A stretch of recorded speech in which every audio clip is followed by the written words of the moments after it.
also known as the unicompartmental knee replacement. Uni means one. So knee joint has got 3 compartments. I'm just going to use the bone model to explain. This is a knee model. This is the outside of the knee. This is inside of the knee. And here you have kneecap, which makes the 3rd compartment. So in theory, you can replace just part of the knee, which is worn or arthritic. When we just change one part of the knee, then we call it uni, meaning one component of the knee replacement, rather than all of the knee replacement. We see a lot of patients these days who are in their 40s, 50s, 60s, meaning early age, where the knee, only a part of knee has become arthritic. And therefore, we can just change that part only, which is a smaller operation compared to the full knee replacement. So the benefit is smaller operation. One more important thing is when you just change only one part of the knee, you don't have to cut the ligament inside. It's the cruciate ligament. So therefore, patients have sense of feeling of their own knee, which is called proprioception. While when we do full knee replacement, you have to cut at least one of the 2 cruciate ligaments. I will just show another model. This is full knee replacement. This is, you're seeing this from the front, you're seeing this from the side. And when we change the whole knee, this is how it glides. And this is half knee replacement.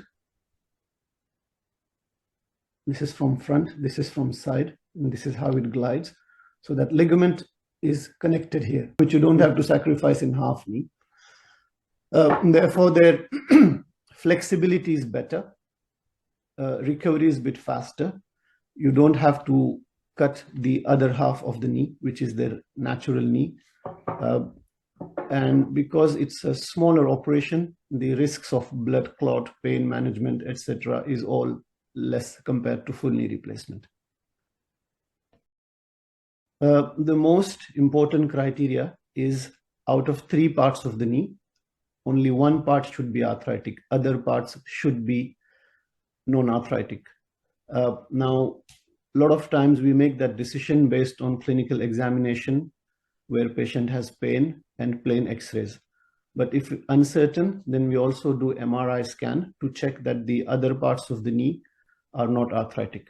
And if that is the case, then patients just have one knee replacement, one part of the knee replacement. So this is the criteria that other parts of the knee should be non-arthritic, number 1. Number 2, patients who can have knee replacement, only one part of the knee replacement, that should be usually arthritic knees, not inflammatory knees, for example, rheumatoid arthritis, psoriatic arthritis, gout arthritis, because these conditions involve all 3 parts of the knee, not just one part. So even if on the X-ray, there is only one part involvement or patients show pain in only one part, it is recommended to do the whole knee when they have those conditions. Who cannot have half knee replacement, those patients who have pain in all parts of the knee, and investigations show wear and tear, which has already started in other parts of the knee, then it is better to perform full knee replacement for them. There is one downside of half knee replacement, and there's only one downside because everything else is actually advantages of half knee replacement. Smaller operation, don't have to take much bone from the patient, don't have to cut ligaments, faster recovery, less complications. So these are all strengths of half knee replacement, but there is one downside, and that downside is longevity. And there is consensus about it. There is no controversy on this. What I mean by that is the life of a full knee replacement from the joint registry data is usually average 15 years plus. But the life of half knee replacement on an average on joint registry is approximately 10 years. So once again, I will explain what happens. This is a model where half knee has been replaced. So after about 10 years, what happens is the other half, which is not replaced, becomes arthritic. and therefore you have to then go and take the half knee out and put a full knee inside. So that is one downside, which we call longevity, meaning the life of half knee replacement is shorter or smaller than full knee replacement.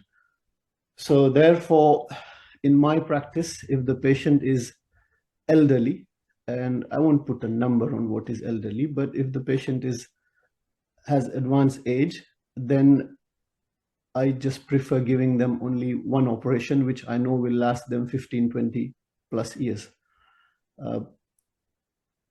But this is one-to-one discussion with patient based on their lifestyle activity. I'm not trying to suggest that elderly patients cannot have half knee replacement. Of course, they can have, but that is the discussion that we have with patients. Regardless half knee or full knee, most of my patients go home next day after operation. But half knee patients, they get their range of movement back very quickly.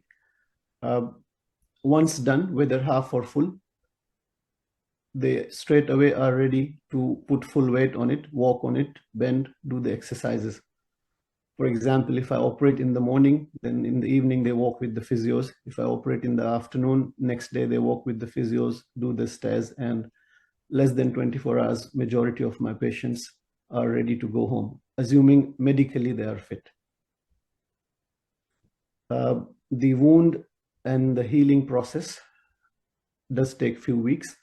At about 2 weeks, they get wound check, make sure the wound is healing well, no sign of infection, no sign of blood clot. When we see them at 6 weeks or 8 weeks in the clinic, by then, most of them are almost 90% of the recovery. The only thing that has not settled then is swelling, which takes longer to go, and that's the last thing to go. And these are the patients who go back to sport. When I say sport, I'm not talking football, I'm talking things like golf or their hobbies. So different companies make half knee replacement. I have no personal interest in the design of any particular company. But the one I use, it's designed in Oxford, hence it's called Oxford knee replacement. There are two reasons why I chose to use this particular design, and that is unique to this particular design. First one is this is uncemented knee. What I mean by that is normally when you put a knee replacement, you have to put cement between the implant and the bone, which holds in place. And then over a period of 10 years, 12 years, the cement becomes a little loose. While this is uncemented knee, which means this integrates in the bone, and therefore the expectation is that this will not become loose quickly. Now, you can only have uncemented if the bone quality is very good. Therefore, the original design of the Oxford, which I still use rarely, is cemented half knee. So if the bone is soft, if you're not very happy with your cuts, then there's absolutely no problem in using cement. But this is the only knee that I'm aware of which makes uncemented and cemented half knee. So this is one strength of this particular design, is uncemented. And the second, which is again unique to this design, is it's called mobile bearing. You cannot let metal rub on metal, as you can see here. So there's a plastic, which is polyethylene in between.